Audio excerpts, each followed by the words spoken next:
Recientemente, entre los canales y páginas web de temas que tratan teorías de conspiración, se han hecho muy populares las supuestas interpretaciones sobre las portadas de la revista The Economist. En honor a la verdad, desmentiremos este mito que se produce por ignorancia de muchos conspiranoicos, y en algunos casos, por simple sensacionalismo. Utilicemos la portada sensación del momento entre los conspiranoicos, la cual fue publicada en julio de este año 2016. Esta edición de la revista se titula El mundo sí, dando a entender que el contenido de la revista se basará en propuestas hipotéticas de un futuro próximo. Pero como dice el refrán, un texto, sin su contexto, solo es un pretexto. Tenemos que analizar el contenido de la revista para aclarar este asunto. Afortunadamente no tenemos que adquirirla físicamente, pues gran parte de su contenido está en su propia página web. www.worldif.economist.com. Comencemos. En la sección de política de este número podemos ver 5 artículos principales. El tema político más destacado es el titulado, Si Donald Trump fuera presidente. El cual es un artículo con una buena dosis de humor, redactado en un contexto futurista, donde se describen los actos de Trump en sus primeros 100 días como presidente de los Estados Unidos. La visita de Estado a Vladimir Putin, el anuncio de la creación de un muro con la frontera de México, los roces con los medios de comunicación, las tensiones diplomáticas con China, entre otros hipotéticos acontecimientos. Si el régimen norcoreano colapsara. En este artículo, se cuenta que Kim Jong-un fallece en un futuro próximo a consecuencia de la intoxicación con una gamba radioactiva, dando a entender que posiblemente murió a consecuencia de sus tantas pruebas nucleares que efectuó sobre el territorio de su país. A pesar del buen humor de este artículo, también se hace reseña a hechos históricos, los cuales ayudan a entender la situación actual de Norcorea, de las consecuencias a nivel mundial de su posible cambio de régimen, y de la relación de Asia con Latinoamérica. Veamos un poco de la sección de negocios y economía. Si los economistas se reformaran a sí mismos. Esta es una crítica hacia los economistas modernos, a los cuales, según el artículo, se les ha sobreestimado su trabajo. Los economistas modernos hacen un uso irresponsable de las matemáticas, siempre para el beneficio de sus deseos. Aquí el autor hace hincapié en la necesidad de reestructurar el trabajo de los economistas, y reformar los parámetros del uso de las matemáticas dentro de esa profesión. También nos habla de la fábula del zorro y el erizo. Algunos conspiranoicos confundieron el erizo con un puercoespín, haciendo gala de su ignorancia de cultura general. Esta fábula se usa mucho en temas de economía, nada que ver con extraterrestres, tierras huecas, Illuminatis, ni nada por el estilo. Si el sistema financiero fuera hackeado. Un interesantísimo artículo de The Economist, que plantea el problema actual del hackeo a las instituciones financieras. Da ejemplos de ataques cibernéticos de delincuentes que han robado grandes sumas de dinero a bancos y otras instituciones. Mucha gente piensa que Anonymous es un grupo manejado por los mismos dueños del mundo. Esto es ridículo, pues todos estamos de acuerdo en que esos dueños del mundo son en su mayoría banqueros, y por lo tanto sería ridículo que ellos se robaran a sí mismos. Pues bien, los bancos reciben muchos ataques cibernéticos diariamente. Son las principales víctimas de los hackers.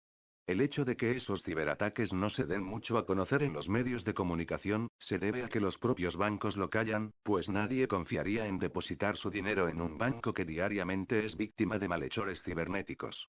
Este artículo de The Economist advierte que este problema podría llegar a colapsar el sistema financiero mundial, aduciendo que los maleantes cibernéticos van en aumento alrededor del mundo, y que se llegará a un punto en el que ya no se podrán contener sus ataques. Si China emprendiera una privatización masiva. Este artículo es muy interesante, pues ayuda mucho a entender la economía china. Describe hechos históricos de China en el terreno político y comercial, y cómo la privatización de sus cientos y cientos de empresas, podría beneficiar a su economía, la cual está en estos momentos en unas condiciones muy delicadas. Obviamente, este artículo aboga por el capitalismo. La imagen referente a este artículo son unas torres de enfriamiento, las cuales pertenecen a típicas fábricas chinas. No son tubos de dinamita ni armas atómicas, como algunos conspiranoicos las han definido. Pasemos ahora a la sección de ciencia y tecnología. Si las computadoras redactaran las leyes. El título es más que claro.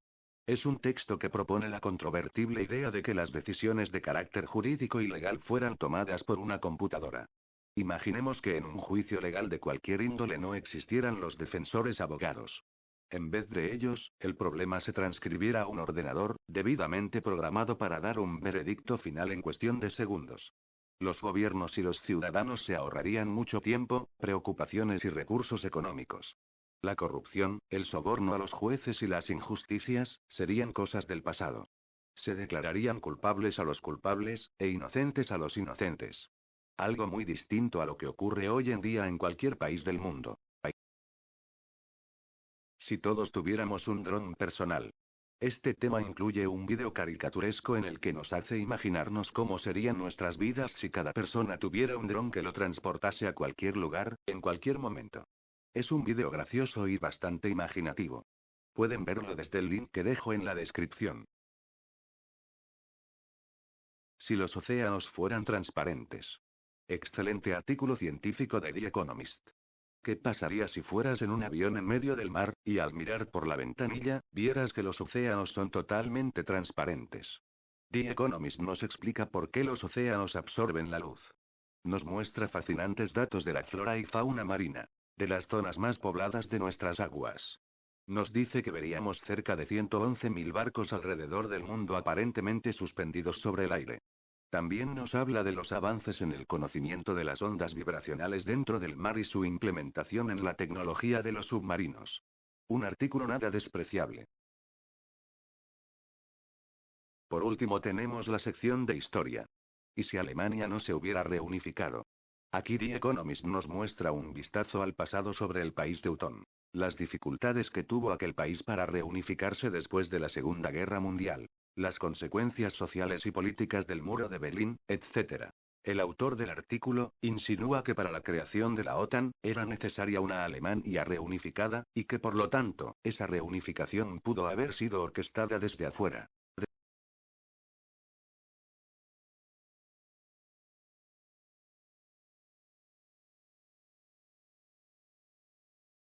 Como podemos ver, la revista The Economist hace uso del sentido del humor en sus publicaciones. Todas las portadas de esta revista están basadas en su contenido. Son una especie de collage de los temas que trata la revista. No son mensajes subliminales que mandan al mundo para que los conspiranoicos nos hagan el favor de descifrárnoslos. Si ponemos atención, veremos que sus portadas no tienen una presentación impecable. Esto se debe a que la revista es publicada semanalmente, y por lo tanto no gastan mucho tiempo en crear las portadas. Incluso ha habido problemas de derechos de autor con algunas de sus imágenes incrustadas en números anteriores. Y ahora, la pregunta del millón. ¿Por qué los conspiranoicos ven tontería y media en las portadas de The Economist?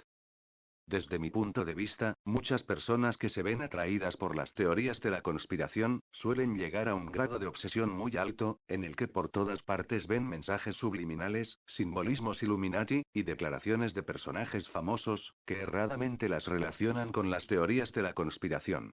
Estoy de acuerdo en que hay una buena cantidad de cosas que sí tienen que ver con hechos que nos están ocultando, pero si solo nos basamos en las apariencias, corremos el riesgo de equivocarnos garrafalmente. No podemos juzgar, por ejemplo, una revista solo por su portada, si no conocemos su contenido. En el caso de The Economist, la portada no nos está diciendo que los dueños del mundo están pensando poner a Donald Trump como presidente de los Estados Unidos. No nos está diciendo que detrás del gobierno está Anonymous. No nos está diciendo que Kim Jong-un lanzará un misil nuclear a Estados Unidos. Tampoco nos está advirtiendo que la economía china se privatizará en breve. Ni nos está diciendo que Alemania se dividirá nuevamente. Ni que el mundo se hundirá en el fondo del océano a consecuencia de las crisis y las guerras. Aconsejo a todos aquellos que frecuentan ver contenido sobre las teorías de la conspiración, no dejarse llevar por todo lo que los conspiranoicos dicen. Tomemos a los conspiranoicos con mucho cuidado. Seamos críticos.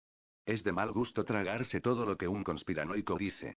Aunque esos individuos son humanos y pueden equivocarse como cualquier persona, debemos saber que un buen número de esos conspiranoicos buscan la nota de moda, buscan incrementar su número de seguidores, incrementar sus ingresos económicos, y han llegado al punto en que no les importa si lo que están diciendo es falso o verdadero. Baste con que les aumente su fama y su cuenta bancaria.